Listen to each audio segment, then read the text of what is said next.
Hello and welcome दोस्तों आज के इस वीडियो में हम डिस्कस करने वाले हैं हमारी फॉरवर्ड एल्गोरिथम के बारे में, that is an hidden Markov model.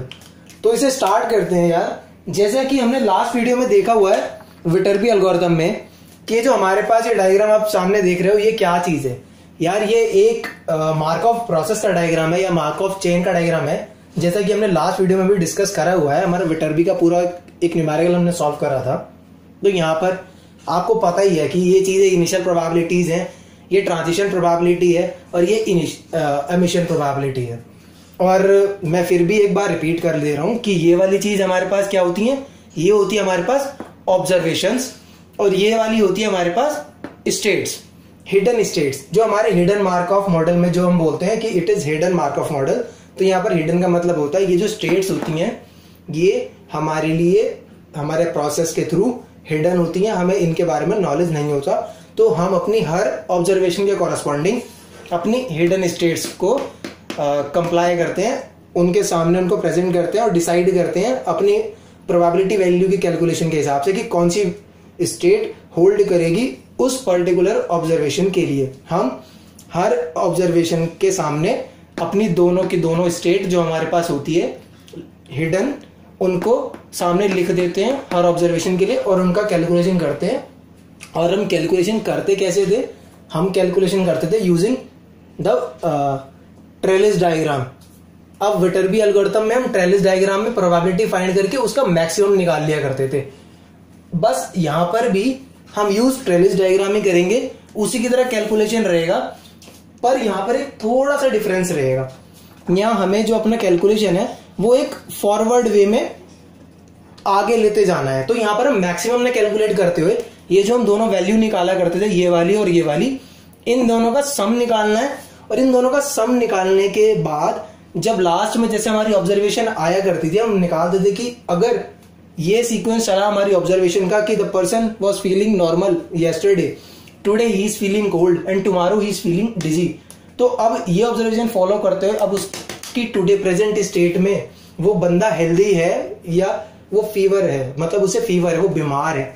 तो हम अपनी ऑब्जर्वेशन को फॉरवर्ड कैरी करते जाते हैं इन प्रोबेबिलिटी वैल्यूज को और इन दोनों स्टेट के कॉरस्पॉन्डिंग देखेंगे। जिसकी प्रोबेबिलिटी की वैल्यू ज्यादा आएगी वो चीज हमारा आंसर होगा उस पर्टिकुलर ऑब्जर्वेशन के हिसाब से कि ये वाली स्टेट होल्ड करेगी कि अगर वो डिजी है। और अगर हमारी इन दोनों में से किसकी वैल्यू सामने अगर देखूं मैं दिख रही है तो ज्यादा वैल्यू है हमारी फीवर वाले की 0.028584।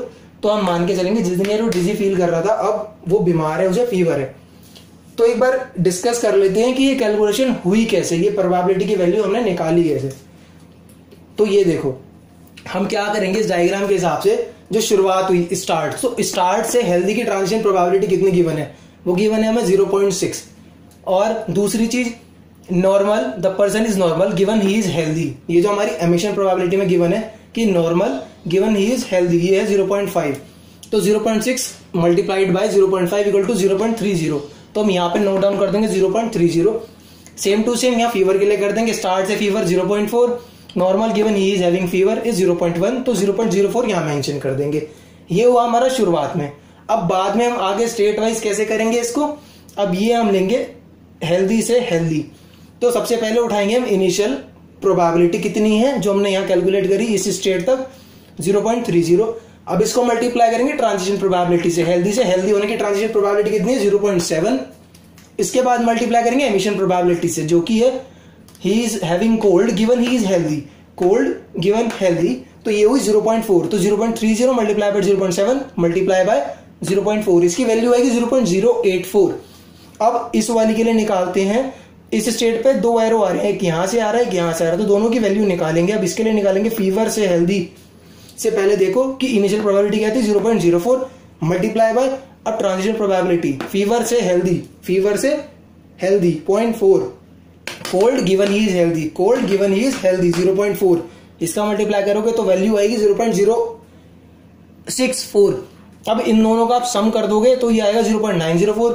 सेम कैलकुलेशन इसके लिए करोगे इस वाले एरो से और इस वाले एरो से, तो इसका सम निकलेगा 0.342।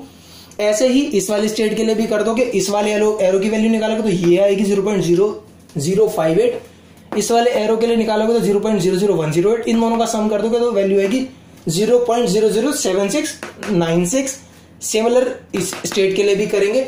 अब लास्ट में हमारा सिंपल सा मकसद ये है कि अब हमें देखना है कि इस वाली स्टेट पे, इस वाली ऑब्जर्वेशन के लिए हमारी कौन सी स्टेट होल्ड करेगी। मतलब जिस दिन वो बंदा डिजी फील कर रहा है, अब वो असलियत में फीवर है उसे, वो बीमार है या फिर हेल्दी है, ये बस हमें ऐसे देखना है कि दोनों की प्रोबेबिलिटी की वैल्यू कंपेयर कर लो। जो उनकी प्रोबेबिलिटी की वैल्यू ज्यादा है, बस सिंपल आप ये कह दोगे कि ये होल्ड करता है। अब इन दोनों में से हम ऑब्जर्व कर रहे हैं तो ये वैल्यू छोटी है, ये वाली वैल्यू बड़ी है, तो हम सीधा सीधा बोल सकते हैं कि जिस दिन वो बंदा डिजी फील कर रहा है उस दिन उसे बुखार है, उसे फीवर है। तो हमें सिंपल बस इतना ही करना होता है फॉरवर्ड एल्गोरिथम इन हिडन मार्कऑफ मॉडल। और आज की वीडियो के लिए दोस्तों इतने। आगे की वीडियोस के लिए चैनल को लाइक करें, सब्सक्राइब करें, शेयर करें, and thank you for watching this video. Have a nice day.